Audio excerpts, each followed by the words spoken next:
We have made it to Nepal, our 21st country in our journey around the world.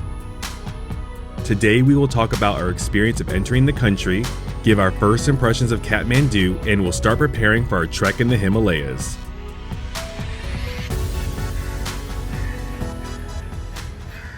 We are at the Garden of Dreams, which for foreign tourists is 400 rupees a person.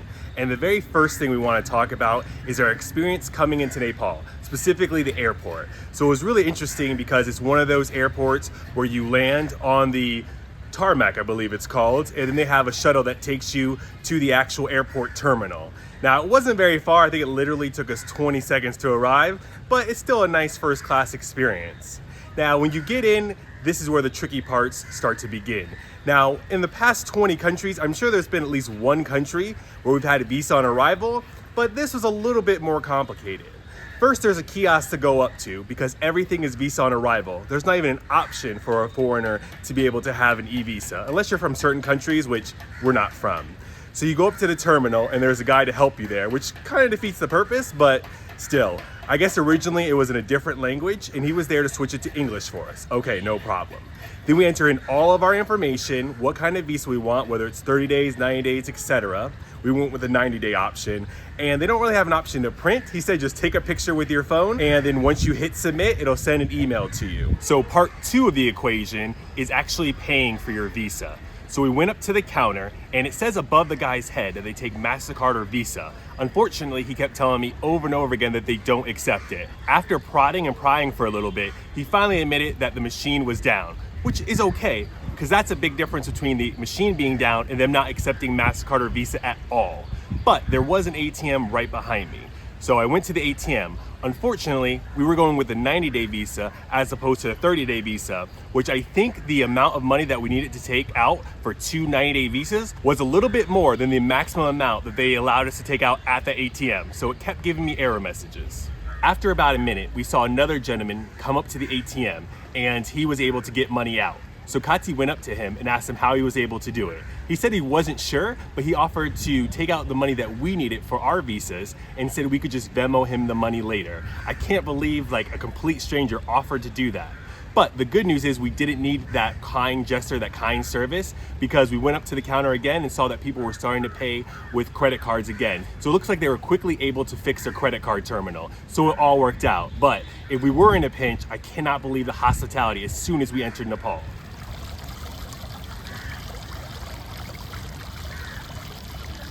Okay, the third part of the equation is actually going through immigration.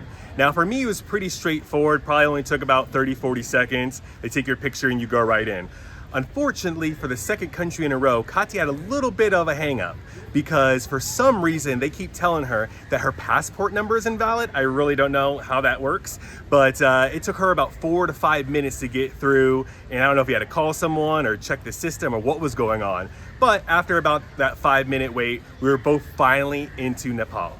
From there, the next thing was to get to our homestay. So what we did here is we went and took a fixed rate taxi, which we learned from our last country that we don't want to just get a metered taxi because that's how you end up paying a little bit more, or well, a lot more than you really should be paying. So we went with a fixed rate, and our homestay host was wonderful. He printed out directions in Nepali and a map to give to our driver, and he told us the rate that it should be maximum for a prepaid taxi, which was 1,000 rupees. We went to the counter to get the prepaid taxi.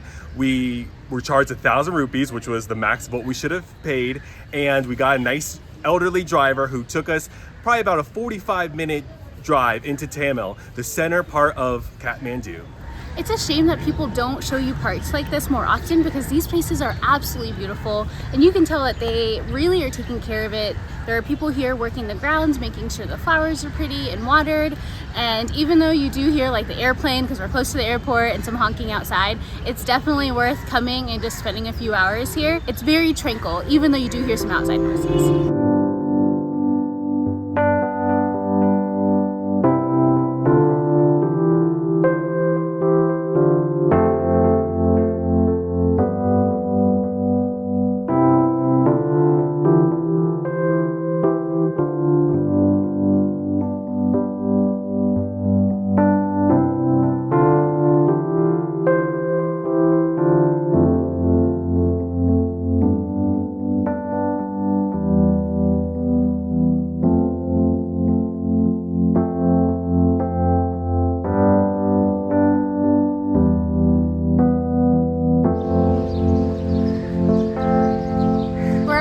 Nepal Tourism Board, and we've come here to get all the things that we need to go trekking. Now, it took about an hour, so don't come if you are in a rush. Make sure you give yourself enough time to do all that. And I'd say the process was pretty smooth. It was time consuming, but smooth. First you come in, you scan a QR code, you fill out all your information online. Once all that is filled out, you take it to the counter. Once you have everything filled out, and you get your TIMS card. That was 2,000 rupees per person. And you do need a passport photo, which I had forgotten about, but they just took our passport and scanned the photo and printed that. So if you don't have a passport photo on you, I don't think you have to worry about it too much. After that, we go to a separate counter to get our permit for the actual park, and we're gonna go to Langtang Park, and that was 3,000 rupees per person.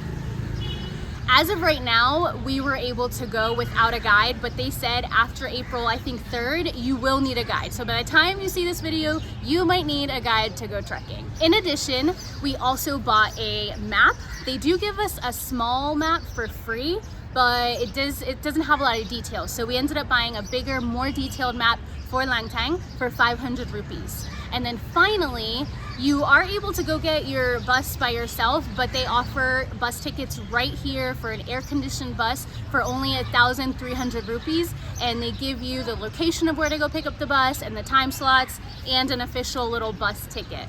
So you can actually get everything you need right here. And again, only took an hour, and we've got all that we need. We're ready for our trek.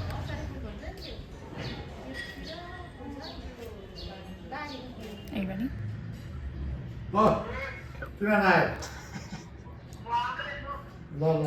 We've stopped in at Nua Momo restaurant for, you guessed it, momos. We have two versions here. One is steamed vegetables and the other one is fried with potato and cheese. Now I asked her which one is the traditional way and she said both. So of course we had to try both. And they come with a little hot sauce. And let's try our first momos.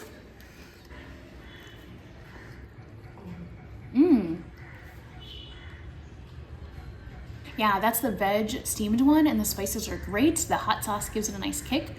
Yeah, that's really good. I like that a lot. Now let's try the fried one, see how that differs. You can definitely see it has that crunchier shell.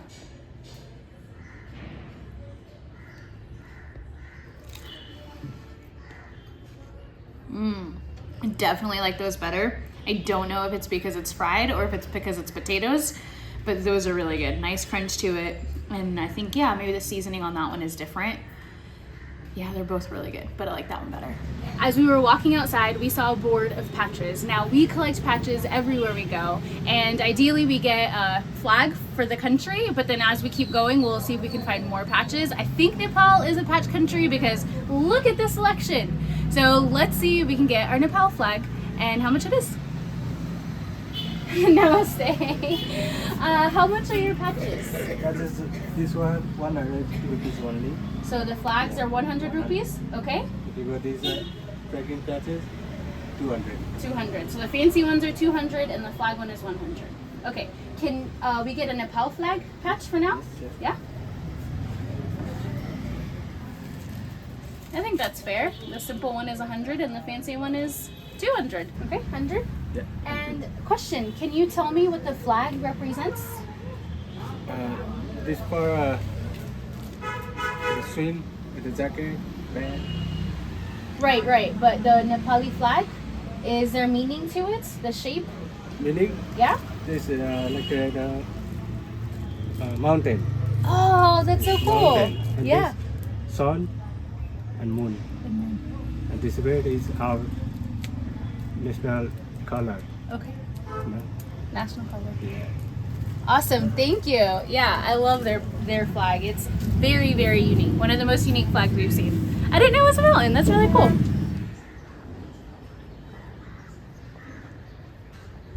If you want a meal with a view, I think this is the spot because this is beautiful. We're up on the rooftop. There's a nice breeze. They've got beautiful flowers decorating this restaurant. We can see the mountains in the distance. It's not too hazy or, too much pollution today, so we can actually see the mountain range. And we're just gonna enjoy a nice big plate of vegetable chow mein.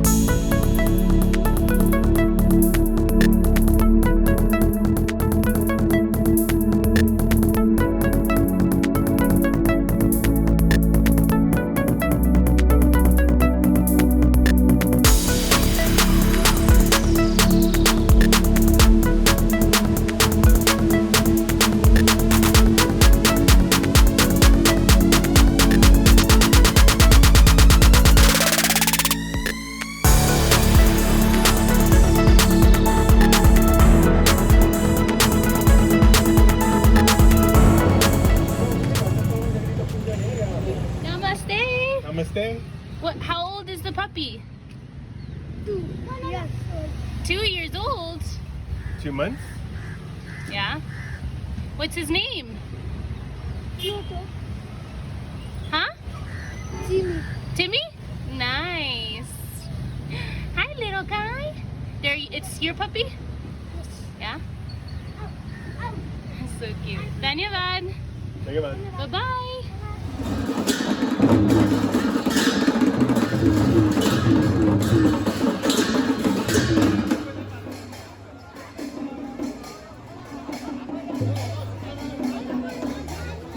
A very important thing to us as full-time travelers is to find a local gym. And we've done just that. They have day pass for 200 rupees for just cardio, 200 rupees for just the gym and the workout equipment, or 300 if you want a combination of the cardio and the gym. It looks like we have this place all to ourselves. Like I said, it has a great view. This looks like a great option to keep fit. One of the catches is that you can't have outside shoes, so we're gonna be working out in socks, so that should be interesting. One of the first orders of business that most tourists do when they enter a new country is to get a SIM card. But full disclosure, Kati and I didn't want to rely exclusively on a SIM card or something like that for our sense of direction. We wanted to be able to find our way around the city or the country wherever we went, basically just using Google offline maps. All the countries we visited so far, except for the last one, we didn't get SIM cards at all. But here we decided to do that because we tried to even order food and it was a little bit difficult without a Nepali number. So there's two main companies, at least as far as we know, Ncell and Nepal Telecom. So we talked to the guy back and forth. He was pretty nice, but we decided to go with Nepal Telecom because he said it had a little bit better reception inside of the national parks and kind of out in the remote areas. And it was about 700 rupees for a month, and that gives us internet, that gives us phone, and that should give us pretty good service no matter where we are around the city or when we're trekking. So what's this going on? अर्को पनि एउटा सूचना आज बाजा प्रदर्शनीमा 15 वटा समूहले सहभागिता जनाएको कारणले 15 जनामा हरेक खल पुचबाट कलाकारहरूको नाउँ पनि यहाँ उपलब्ध गराउनु होला पछि हामीले प्रत्येक कलाकारको नाउँ पनि उच्चारण गर्नुपर्ने भएकोले त्यो कोअपरेट गर्दिनको लागि आग्रह गर्छु तो खल पुचले थुम बाजा थाइपी झिन्यागु पुच दो कारण They said it was a Nepali instrumental band performance today. That's pretty cool.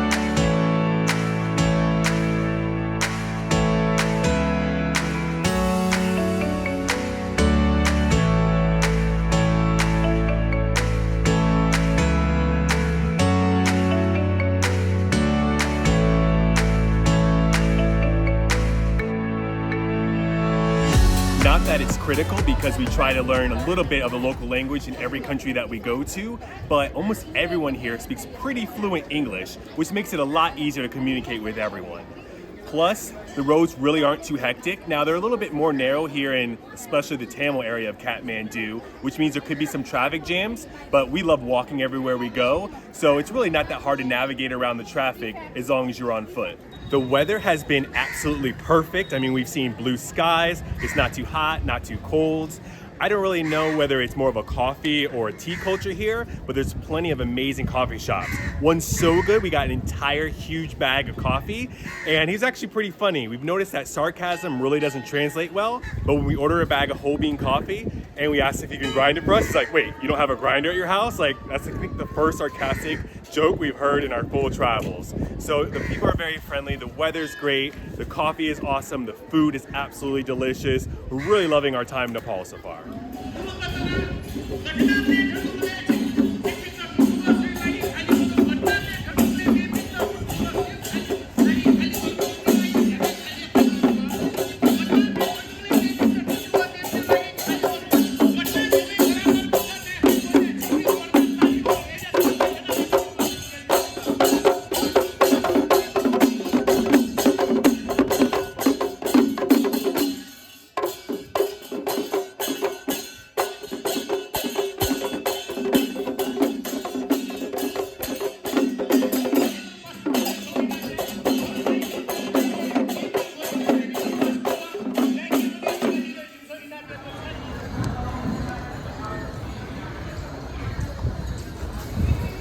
finally got a bubble tea, and let me tell you, it's been a little bit hard to find bubble tea without milk in it. And we finally found one here near the Durbar Square. It's a lychee one. He had a few other options as well, and it was 250 rupees, and it tastes so sweet and so delicious.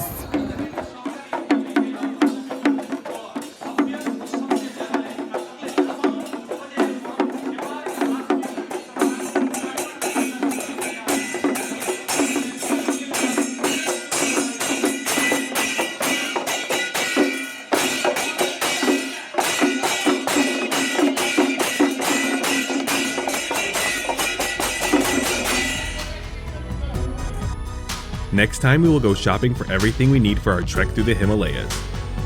Thank you for watching this video. This is WITY Travels. What could possibly be next?